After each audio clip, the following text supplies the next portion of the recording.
dalam etika pergaulan Islam ini di samping beberapa bagiannya gitu ya, pemetaan kematerian ini kita bisa melihat di sini di pergaulan bebas ya ada sesama jenis. Nah ini, jadi sesama jenis ini kurang lebih pergaulan bebas dalam Islam tentunya adalah hal yang dilarang.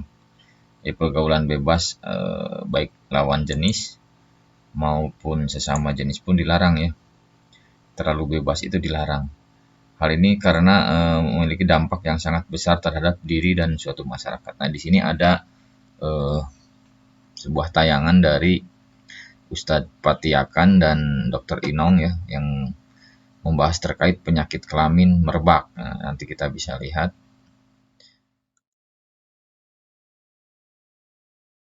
Alhamdulillah, dokter. Terima kasih waktunya. Masya Allah. Ini dokter super sibuk ya. Keliling dunia untuk memaparkan data, fakta, dan menggali informasi yang terkait dengan ini semuanya. Maka, dokter, pada malam hari ini kami persilahkan untuk menyampaikan kabar-kabar penting untuk agar teman-teman semuanya mewaspadai apa yang seharusnya dijauhkan. Apalagi dari kehidupan kita sebagai seorang muslim. Tafadhol dokter, kami persilahkan. Sudah nggak sabar. Pendahuluannya saya akan bilang dulu, jadi presentasi saya ini berdasarkan data asli, bukan pendapat ya. Data dan pengalaman lapangan saya menjadi dokter selama 35 tahun. Saya lulusan Fakultas Kedokteran UI S1-nya ya, dan juga dari S2-nya juga sebelumnya udah banyak melakukan zina, kena penyakit yang nanti akan saya terangkan 16 macam. Ya, anaknya cacat, bukan lagi stunting, nggak ada anak yang baik gitu. Jadi benar-benar dijaga dulu ya. Tadi saya setuju sekali prinsip keluarga kami, suami saya mencanangkan adalah surat At-Tahrim ayat 6. Anfusakum wa ahlikum naro. Ya, jagalah dirimu. Nah, kita jaga diri masing-masing, terus keluarga kita. Ya, dari api neraka. Api neraka buat saya sebagai dokter spesialis kulit dan kelamin itu api neraka ada di dunia loh. Ya, jadi kita jaga jangan sampai kena itu. Ngeri sekali kalau lihat udah. Kalau ini benar-benar data dan benar-benar pengalaman lapangan saya bertahun-tahun. Saya pernah ngurusin 500 selain tadi yang wanita tunasusila selama 3 tahun ya. Kasihan banget ya. Sedih sekali ya. Itu udah kena penyakit macam-macam, sifilis, waktu itu AIDS belum ada, baru mulai ada satu waktu saya mau pindah itu satu ya, tapi waktu itu belum, tapi sifilis aja udah ngeri, bikin bayi cacat, bisa masuk ke otak, bisa rusak paru-parunya, jadinya manusia yang jadi tidak sehat sama sekali, padahal masih muda. Nah waktu itu yang saya ngurusin 500 waria dan gay, penjajah seksual ya di Ancol itu. Banyak sekali dari mereka juga yang pengen sekali kembali ke fitrah manusia. Ya. Penting sekali ya. Bagaimana nanti anak-anaknya, bagaimana generasi yang selanjutnya dari umat muslim ya kalau emang seperti ini. Jadi perilaku seks bebas di luar pernikahan yang sah. Ya itu gaya hidup, iseng, just for fun, merasa aman pakai kondom, merasa aman sesama jenis. Nah ini banyak banget ya. Pasien-pasien saya kalau udah kena, loh dok bukannya aman. Kalau itu nggak kena penyakit AIDS, kalau yang sesama jenis. Salah, ini salah sekali ya. Cari uang gampang tanpa tahu akibatnya.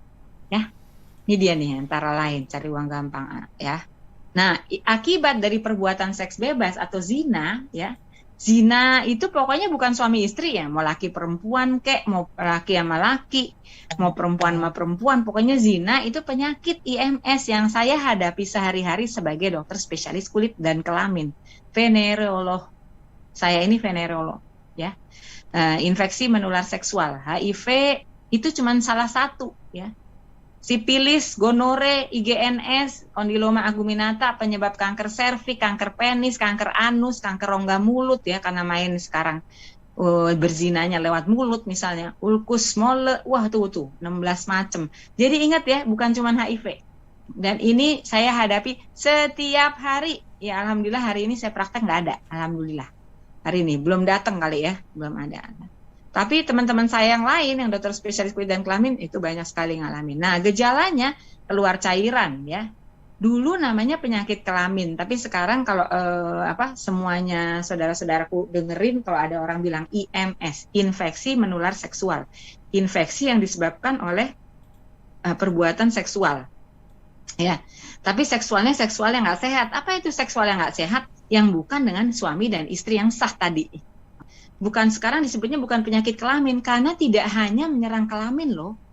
Kayak penyakit sipilis itu bisa merusak otak, bisa merusak, menyebabkan kebutaan, bisa kena di paru-paru jadi berair ya. Apalagi AIDS, semua organ tubuh bisa rusak ya.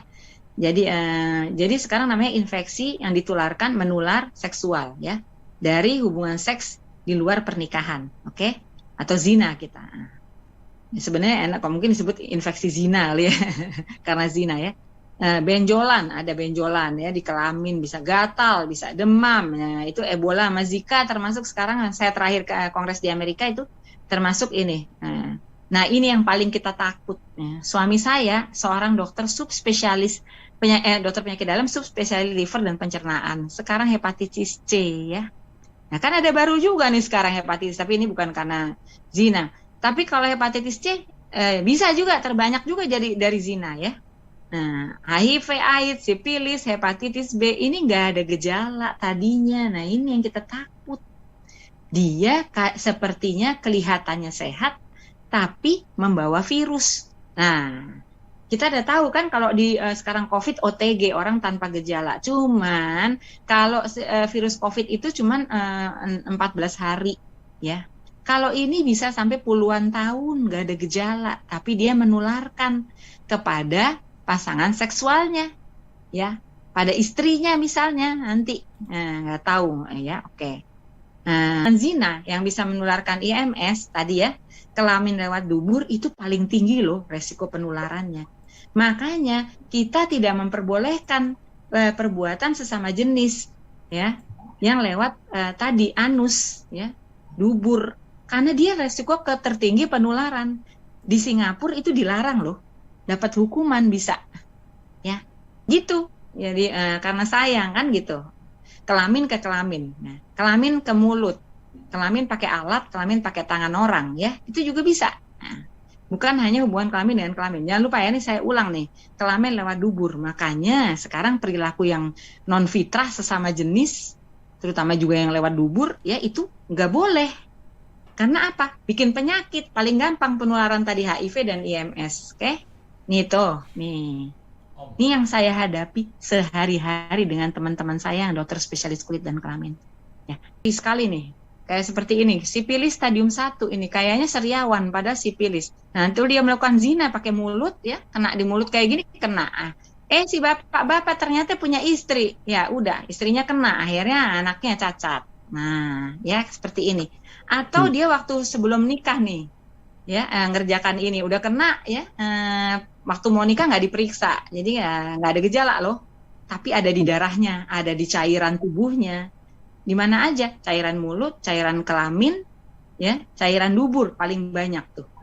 Kalau udah kena penyakit infeksi menular seksual, nah menular deh ketika menikah, ya.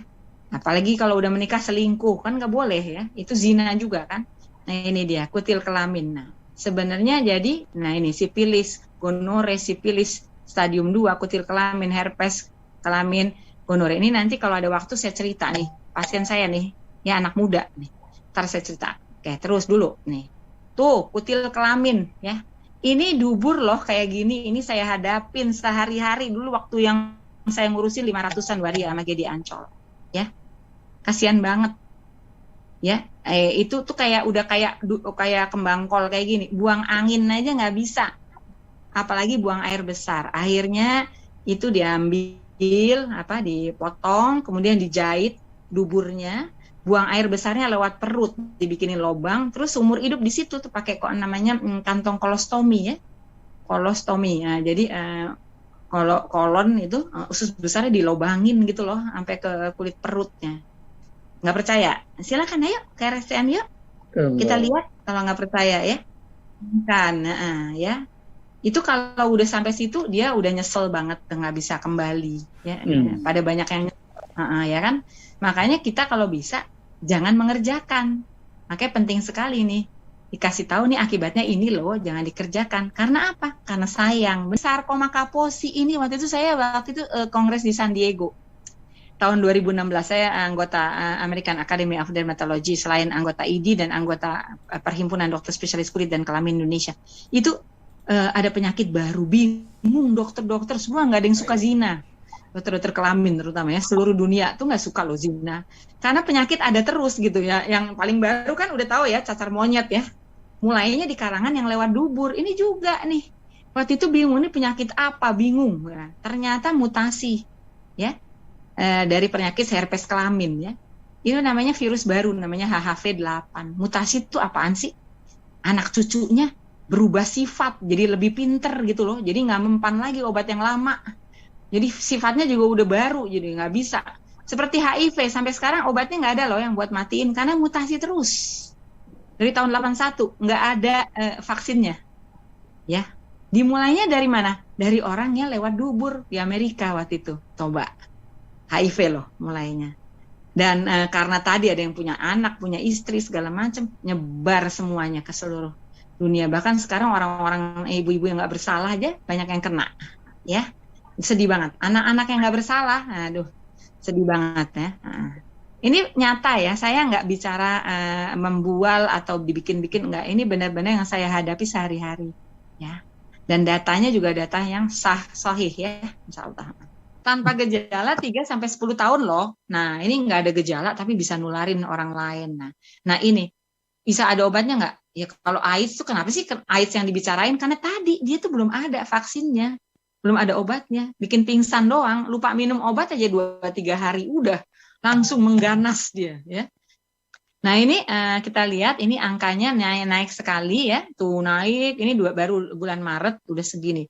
Nah kita paling sedih di Indonesia loh, ini Indonesia ya, ini nggak main-main, seluruh provinsi di Indonesia dari Kemenkes nih, tahun 2020, nanti 2021 ada. Usia produktif loh, paling banyak tuh yang kena AIDS di Indonesia usia 20-49 tahun. Oke, ini dia. Nah, terus ini dia ya. Paling tinggi itu yang kena AIDS itu udah ada gejalanya. Tuh lihat deh, umur 20-29 tahun, paling banyak kena yang udah ada gejala. Tapi ini benar-benar kenyataan di lapangan, nanti saya share ya, pengalaman saya di lapangan ya. Nah dia nih ketularannya berarti bisa aja karena 3-10 tahun sebelumnya, kalau umur 20 bisa aja dari umur 10 tahun nih. Ya waktu SMP SMA udah berhubungan zina ya. Nah ini gejala HIV ya, ini kita lewatin aja gejala seperti flu, terus udah gitu nggak ada gejala loh. Fase kedua nggak bergejala, biasanya 8-10 tahun. Nah kalau udah fase ketiga, nah ini. Saya ada video testimoni dari seorang istri baru nikah, kemudian kok kurus ya, itunya suaminya kurus meninggal. Ya, dia ternyata juga udah kena HIV, datang ke saya sipilis seluruh badan. Ya, suaminya meninggal karena AIDS. Ternyata suaminya punya pacar cowok. Ya, suaminya pelaku LSL. Kita sekarang kalau yang sesama jenis yang non fitrah yang laki-laki itu sebutnya LSL ya. Kalau dengar LSL itu artinya lelaki hubungan seks dengan lelaki atau lelaki seks lelaki. Kalau di luar negeri, kalau dalam bahasa Inggris sebutnya MSM, men who having sex with men. Seks, jangan lupa, ada seksnya ya. Nah ini dia hubungan seks yang zina ya sebenarnya ya. Sebenarnya maunya kali kalau di Indonesia sebutnya LZL, lelaki zina lelaki sebenarnya gitu, karena emang bukan istrinya kan, nggak boleh ya. Nah ini tuh udah kayak gini tuh Candidus, berat badan itu, paru-parunya udah berair ya. Kemarin dampingin di Jakarta Timur, kita pakai webinar ya, tapi sekarang nanti pendampingan udah mulai hadir lagi ya. Itu juga gitu, udah matanya mau buta ya, masih muda 30-an. Terus itu apa, paru-parunya udah tergenang air ya, nih tuh. Nih, kalau udah kayak gini, apa yang bisa dilakukan untuk negara dan bangsa, untuk umat, kalau udah seperti ini, ya. Jangankan buat nolong orang, diri sendiri aja ngerepotin keluarga. Ini tuh anaknya di kayak gini ya, tuh, oke? Kan nggak mau kan? ini silahkan. Kalau nggak percaya silahkan ke Rumah Sakit Sulianti Saroso sekarang RSPI. Sulianti Saroso itu tempat yang infeksi termasuk HIV. Oke, yang itu di RSCM juga banyak, ya di rumah sakit juga di Halim juga ada, ya kan? Ada semuanya di situ. Nah, yang tadi itu angka yang serem itu adalah puncak gunung es, karena sebenarnya yang lain nggak ada gejala banyak banget loh. Kejahatan seksual itu cuma sedikit, yang ada yang guru memperkosa anak laki-lakinya, anak laki muridnya, itu cuma dikit banget, tapi banyak sekali yang suka sama suka ya, janjian segala macam di Facebook lah, TikTok lah, apalagi tuh yang sekarang rame ya, jualan badan, itu ngeri banget. Saya sehat-sehat aja, bukan sehat, belum ada gejala, tapi virusnya udah ketawa-ketawa di dalam badan. Gua tahu, gua lagi sini lagi bikin perkampungan loh, gitu kata virusnya ya. Oke. Nih jadi yang paling tinggi ternyata yang lewat anus. Oke. Jadi perilaku seks bebas atau zina yang paling tinggi yang lewat dubur. Jelas ya. Nah itu kalau di Al-Quran nanti mungkin Ustadz ya, mohon ya Ustadz ya dari segi agama. Saya sekali lagi saya dari segi kesehatan. Jangan ada yang merasa tersinggung, jangan ada yang merasa diskriminasi. Si dokter bikin-bikin, nggak ada. Ini semuanya asli. Iya, atau laki perempuan juga bisa, bukan suami istri. Tapi paling gampang lewat dubur. Makanya nggak boleh. Ya, diharamkan di Al-Quran, benar ya Ustadz, nanti minta tolong diperbaiki. Nah, ketika haid nggak boleh. Kalau istri sedang haid nggak boleh. Kenapa? Itu darah kotor. Tapi ada bersihnya, paling seminggu, paling lama yang 14 hari atau 10 hari. Udah bersih lagi, boleh ya kan? Tapi kalau dubur, ada nggak bersihnya? Kagak ada. Nggak ada. Itu ke tempat keluarnya apa? Maaf ya. Ya gimana nggak bikin penyakit? Makanya penyakit-penyakit baru ada terus, kayak sarkoma Kaposi, sekarang cacar monyet ya. Itu.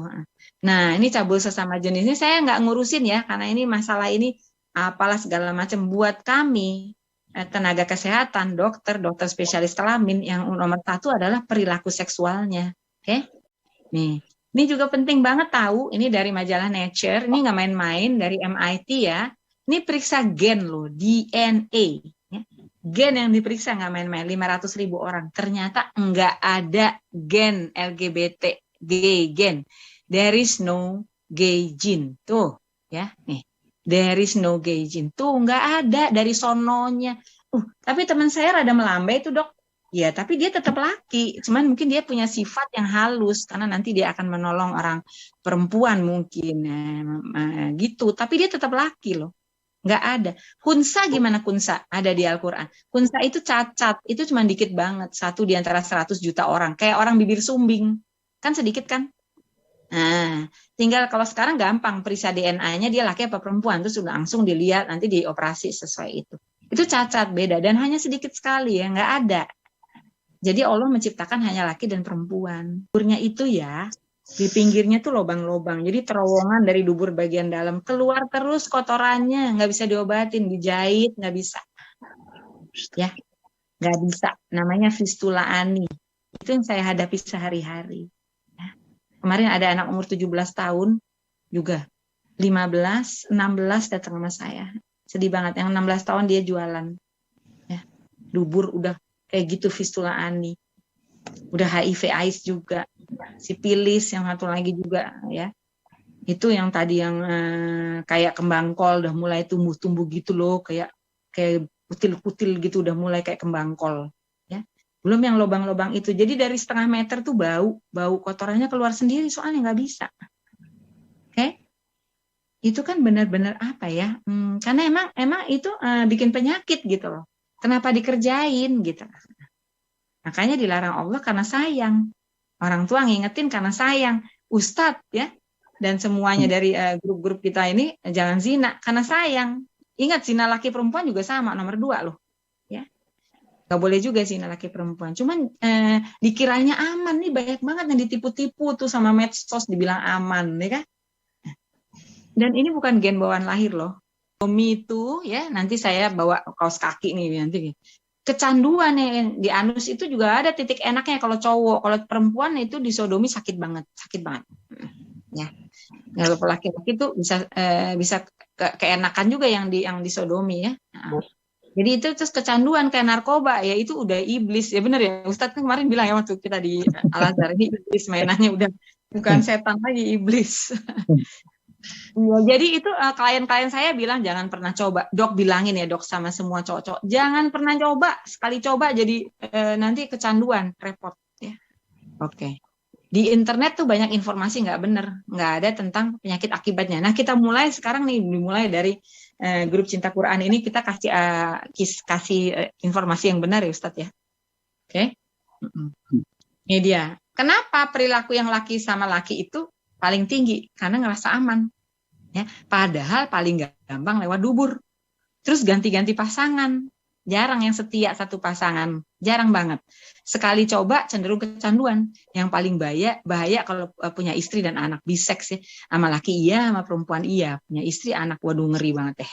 Jangan protes sama saya, marah-marah. Kemarin ada yang dia nggak ngikutin dari awal. Ngomel-ngomel. Dia seorang itu ya, homoseksual laki. Ya, marah. Bilangnya katanya diskriminatif. Saya bilang loh, entah nanti dulu, bukan kata saya. Ini dari Kemenkesnya Amerika. Ini teorinya berdasarkan penelitian ilmiah dan lain-lainnya. Jadi bagaimana HIV itu menyebar tuh ya. Tuh, anal sex is the highest risk sexual behavior. Perilaku seks lewat dubur adalah resiko paling tinggi ketularan HIV. Nah, karena tempatnya apa? Kotoran, bener kan? Termasuk yang sekarang cacar monyet, timbul baru lagi yang sarkoma Kaposi yang tadi, yang tahun 2016-2019 ketahuan itu mutasi ya. Nah, jadi resiko penularan paling tinggi itu lewat dubur nomor 1, dubur anus. Itu dilakukan oleh lelaki, seks lelaki. Tapi juga ada sekarang, Ustadz maaf, wanita susila, cewek-cewek ya, perek perempuan eksperimen, itu anak-anak muda ada tuh di daerah Bekasi itu. Saya dapat pasien, bapak-bapak pelanggan, dia punya istri loh, istrinya udah kena juga ya sifilis sama herpes kelamin, udah kena ya, nggak bisa sembuh ya itu ya. Kalau sifilis masih bisa sembuh, tapi bisa kena lagi kalau berhubungan zina lagi. Itu dia wanita tunazusilanya itu anak-anak muda, bayarannya mahal puluhan juta, itu lewat dubur loh, supaya tetap perawan. Itu beneran. Saya pasiennya yang ke saya itunya apa? Pelanggannya ya. Tapi sakit sekali, jadi sekali main 30 juta kalau nggak salah. Dia nggak ada enak-enaknya. Kalau laki-laki disodomi itu enak, makanya jadi ketagihan. Makanya meluas, dikiranya aman sekali lagi ya. Padahal jelas agama apapun di Indonesia nggak setuju. Jelas agama Islam tidak, nanti Ustadz barangkali lebih yang ininya ya. Saya pokoknya dari segi penyakit. Nah, vagina, mulut juga bisa ya. 3 oral kan mulut ya, udah tahu ya. Nggak boleh pokoknya, kalau yang bukan istrinya ya. Nah, ini sekarang. Nah, itu sedih banget. Di Indonesia, mulai 2020, penyebab HIV di Indonesia mulai 2020 adalah perilaku yang lewat dubur. Lelaki, seks lelaki. Tuh. Hetero, laki perempuan 17,9. Tahun sebelumnya masih laki perempuan zina. Termasuk ada wanita tunasusila. Sekarang wanita tunasusila enggak. Bukan penyebab utama loh. Dari narkoba itu ya. Nah, itu cuma 0,6%, coba. Ya, tuh. Oke. Ini dia nih. Tuh. Nah, di Indonesia, astagfirullahaladzim, 2020, laki-laki kena AIDS 2 kali lipat perempuan. Bahkan saya diundang ke beberapa daerah yang beragama. Ada satu daerah yang beragama ya, dia menerapkan agama. Di sana itu peraturannya agama ya, di sana itu laki-laki kena AIDS 5 kali lipat perempuan. Oke. Ngeri banget ini. Habis nih. Walaupun ini udah tanda-tanda hari akhir sih. Tapi tetap kita jangan ngelakuin ya. Nah, tadi ku anfusakum wa ahlikum naro. Kita jangan lakuin, kalau bisa kita keluarga kita jaga jangan sampai melakukan ya. UNJ. Nih, itu dia tuh. Masuk International Journal of Scientific and Technology Research volume 6. Ini Oktober 2019 baru nih. Tuh dia di antara mahasiswa nih tuh. Nah, silahkan kalau mau. Beberapa universitas di Indonesia diperiksa nih. Silahkan kalau mau. Nanti kan ini PPT-nya boleh dibuka aja nih. Ininya tinggal diklik. Baca hasilnya ya. Nah, tuh. Nah, hasilnya tuh. Apa aja faktor-faktor yang menyebabkan. Ternyata keluarga. Terutama peran ayah. Jadi kalau di sini ada peran ayah dan yang mau jadi ayah, tolong nanti pegang anak laki-lakinya. Komunikasinya harus baik ya. Ini juga naik di sipilis di Amerika di kalangan yang laki dengan seks dengan laki tadi. Nah ini pasien saya sedih banget. Dia datang, ya. Dia datang pakai kursi roda, lemes banget. Nah, ada di sebelah ada pacarnya pakai jilbab tuh. Mati dia itu perempuan ya datang. Jadi dia didorong pakai gini, lemas. Saya kenapa dokter? Seluruh badannya merah-merah kayak gini ya. Ini sifilis stadium 2. Saya bilang ini sifilis stadium 2. Dia kaget. Astagfirullahaladzim gitu. Terus saya bilang pacar keluar dulu ya. Pacarnya kamu udah pernah berzina? Saya bilang sama pacarnya. Umurnya 22 ya. Dia dari Indonesia bagian tengah. Orang tuanya petani. Kemudian dia dikuliahkan di Jakarta supaya dapat jadi sarjana bisa membangun daerahnya. Terus saya tanya, ini kamu kenapa saya jadi kena sifilis? Dokter ini sifilis beneran. Saya bilang udah pernah zina? Enggak dokter, biar tetap perawan menjadi istri saya itu dia. Saya kirim ke RSCM ya, periksa waktu itu. Ternyata benar sifilis tinggi sekali karena lagi nggak ada obatnya waktu itu di rumah sakit Restu saya waktu itu nggak ada habis. Jadi saya kirim RSCM minta dan itu harus bayar ya. Sifilis diperiksa darah sekalian HIV-nya positif. Oke. Dia hanya berhubungan seks dengan pacar laki-laki. 3 pacar lakinya. Sama perempuan enggak. Dikiranya enggak ketularan. Pakai mulut dan lewat dubur. Udah lama enggak nyaman, ingin berhenti tapi enggak tahu harus kemana. Rujuk RSCM tadi ya, pengobatan sifilis. HIV positif, udah pendampingan, akhirnya dia tobat. Tapi harus bayar loh 700.000 sekali suntik. Sekarang nggak tahu berapa. Nggak diganti BPJS ya. Itu kan penyakit dibikin sendiri. Nah itu, jadi harus bayar. Bisa seminggu sekali, 3 kali. Ada yang sekali udah bagus, nanti dicek lab ya. Ada yang sampai 3 kali 2,1. Terus dia minta dibayarin. Jadi saya bilang tobat nggak, nangis. Kenapa ya saya nggak tahu kayak gini, nangis. Dia udah selesai. Ya, kelar hidupnya. HIV, sifilis, tapi sifilis sudah diobat. Bisa diobatin, asal dia nggak ngelakuin lagi ya nggak kena lagi ya. Kalau misalnya ngelakuin lagi ya kena lagi. Penyakit lain belum lagi ya. Terus dia akhirnya tobat. Nah, karena benar-benar dari keluarga nggak mampu, dia tobat, akhirnya saya bayarin. Itu tapi saya bayarin 700.000 kali 3, 2,1. Oke, sekarang saya nanya sama semua. Kemana yang teriak-teriak hak azazi manusia? Halo? Bayarin? Halo? Hai? Bayarin? Enggak kan? Kalau udah kayak gini siapa yang bayarin? Obat HIV negara.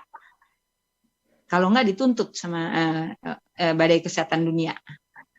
Obatnya beli dari sono. Ayo, ngabisin duit 500.000 per orang per bulan seumur hidup. Mendingan buat bayar itu buat bangun listrik gitu. Anak saya Indonesia mengajar di Kepulauan Yapen, Papua, nggak ada listrik, miskin, kasihan. Nih, gitu ya. Ingat ya. Jadi mana yang teriak-teriak? Hak azazi, tapi saya nggak ngurusin itu ya. Pokoknya ini penyakit. Kalau lewat dubur tuh ternyata penyakit beratnya. Nih kayak gini yang di Facebook, nggak usah dilihat deh, nggak usah dibuka-buka, kepencet nanti ya. Nih kayak yang tadi yang pasien saya. Nih punya pacar 3 laki. Pacarnya yang 3 laki itu masing-masing punya pacar 3, ada yang 5, ada yang suami orang. Ayo loh. Terus gimana? Udah nyebar kemana aja. Tapi nggak ada gejalanya dulu. Indonesia bagaimana 10 tahun lagi kalau kita terus tidak menghentikan zina ini. Oke? Ini dia. Kayak MLM gitu loh ya. Ini tanpa gejala, jangan lupa. Maaf ya, nggak enak ya. Ini yang saya tiap hari hadapin. Oke. Ini Indonesia, dokter? Iya, Indonesia. Ngeri ya? Kan saya hadapin hari-hari. Tapi yang tadi yang lobang-lobang itu ada fistula ani namanya. Aduh, lobang gitu. Jadi kayak kol gitu ya? Jadi iya kayak kembang kol. Jadi dia dari virus ya, HPV. Jadi ganas karena di tempatnya tempat yang kotoran gitu loh. Ya, ya kayak cacar monyet barusan sama tadi yang sarkoma kaposi generasi baru tadi tuh sudah itu saya punya pasien loh dari jadi dokter puskesmas, pasien saya kebenaran dokter puskesmasnya jerawatan nih perempuan, dia anak muda ya baru lulus gitu, dia di sana di suatu daerah di Jawa Barat yang menengah bawah lah ya, kurang sejahtera, datang bawa foto anak umur 20-an juga gitu, dia LSL, udah di lehernya sarkoma, kena sarkoma kaposi, udah meninggal karena dia LSL. Kan kasihan. Nah sekarang kondom kok dijual di supermarket, di minimarket loh? Buat apa dijual di minimarket? Kondom itu dibuat untuk keluarga berencana kalau orang sudah menikah, untuk menjarakkan kelahiran. KB itu bukan untuk membatasi jumlah anak ya, tapi untuk menjarakkan kelahiran supaya pendidikan anaknya cukup baik sama dapat ASI yang cukup, ya kan? Ukuran pori-porinya lebih kecil dari ukuran sperma, jadi sperma tidak bisa lewat. Ibaratnya kalau pori-pori kondom itu semua benda ada pori-porinya. Pori-pori kondom itu sebesar terowongan kereta, ya. KB itu sel mani, sperma itu sebesar pesawat, nggak bisa lewat. Itu pun keberhasilannya 80% loh, nggak 100 juga. Ya, tapi dia dibikin untuk itu. Tapi ukuran virus HIV sebesar kereta api bisa lewat. Oke. Tuh. Jadi ini bukan untuk pencegahan penularan IMS, HIV juga yang lain kayak bangsanya sifilis dan lain-lain. Itu juga bisa. Walaupun pakai kondom. Pasien-pasien saya yang datang anak-anak muda yang banyak nih. Dalam bulan-bulan terakhir ini 1-3 pasien setiap minggu. Anak mahasiswa, anak yang umur 15, 16, 20-an, 30, yaitu berzina, macam-macam zinanya ya. Ada yang lewat mulut semua, banyak sekali yang pakai kondom. Dokter kok saya masih kena ya? Lah berzina, ya kan? Jadi itu. Dan kenapa kok dijual di supermarket? Ini pasien, dia kena nih. Ini pangkal penisnya ya. Jadi dia kena dari cairan mulut pacarnya ya. Pakai mulut dimasukkan itu penis ke mulutnya pacar. Maaf ya, maaf. Ini pacar. Setiap hari saya ngadepin ginian. Jadi ternyata kondom tuh nggak 100% aman. Daerah yang nggak tertutup bisa ketular, ya. Nah, pori-pori kondom lebih besar dari virus HIV bisa lewat nih. Kondom hanya mengurangi 26% loh dari Prof. Mann dari Harvard. Saya ke Harvard tahun 2014. Oke. Nah, ini nggak main-main, tapi kok nggak pernah diumumin ya? Terus kenapa dijual? Terus kita diem aja. Ayo nih kita mulai nih. Minta sama pemerintah dijualnya di apotik saja. Kalau mau beli harus pakai KTP bahwa udah menikah. Setuju nggak? Setuju ya? Oke, nih. Bukan kata saya juga nih. Ini dari Kemenkesnya Amerika. Padahal di sana mensahkan perkawinan sejenis beberapa negara bagian ya. Nah, ini kondom itu dia bilang reduces, hanya mengurangi. Ya. Kalau mau 100% nggak kena penyakit IMS tadi sama HIV, ya jangan berzina. Lah dia aja bilang gitu. Gimana gitu? Tuh, nggak boleh zina. Karena, terus tadi dia bilang kan penularan paling gampang lewat dubur. Tuh. Terus jangan pakai kondom, nggak bisa ngelindungin kalau mau nggak kena penyakit-penyakit itu. Karena banyak yang nggak ada gejala, nggak kelihatan tuh. Ini dari Kemenkesnya dia, bukan kita. Kita belum ada. Malahan Indonesia. Ya. Makanya kita buat deh ini supaya nanti informasi ini. Jadi jangan ngerasa aman pakai kondom. Kok kayak menghalalkan zina ya Ustadz? Setuju nggak? Di situ. Nah, ya. Nah. Kita protes tuh harusnya jangan jual di situ. Oke, ini salah ya. Nah, nih. Gambling ya, tidak 100% pelindungannya. Jangan ngeluh, jangan nyusahin keluarga, orang lain, negara kalau kena sakit. Emang bisa? Nggak ada. Hidup ini ujiannya berbagai. Dokter, ini ilmunya bermanfaat banget, fakta-faktanya mengerikan, membuat kita paling tidak 100 kali untuk melakukan ya, karena nampaknya Ustadz udah capek ngingetin haram, jadi harum gitu. Jadi tetap aja dilawan ya. Nah, tapi dengan para dokter tadi, ini paling tidak juga akan menambah orang untuk berpikir untuk tidak melakukan fahisyah, dosa besar ini ya. Dan teman-teman semuanya sampai ya? Iya, ini termasuk kategori dosa besar, bahkan dosa yang paling berat setelah syirik. Jadi dosa yang paling besar itu syirik yang tidak terampuni, yang nomor 2, yang setelah itu adalah zina. Jadi teman-teman ya, dosa yang terbesar itu zina. Bahkan di dalam Quran, di Quran surat Al-Isra itu dikatakan az-zaniyatu wazani, pezina laki-laki, pezina perempuan, kalau dia belum menikah, maka Islam mencambuknya 100 kali kalau belum nikah. Kalau sudah nikah, dia dirajam sampai mati dan disaksikan publik. Kenapa begitu? Ini hukuman supaya tidak melakukan lagi. Ada efek jera, ya. Karena kalau di penjara, apalagi cuma dicap-cap stempel bahwa ini kan suka sama suka, ini kan dilindungi undang-undang, nggak akan mempan gitu ya. Jadi makanya Islam tuh tegas banget, jijik banget. Apalagi tadi dubur, hukumannya dilempar dari gedung dengan posisi terbalik. Bahkan Imam Ali bin Abi Thalib itu sampai-sampai mengatakan, ya, andai aku boleh membakar, ya, maka aku akan bakar pelaku kaum Nabi Lut. Ya, menjijikkan sekali teman-teman semuanya ya.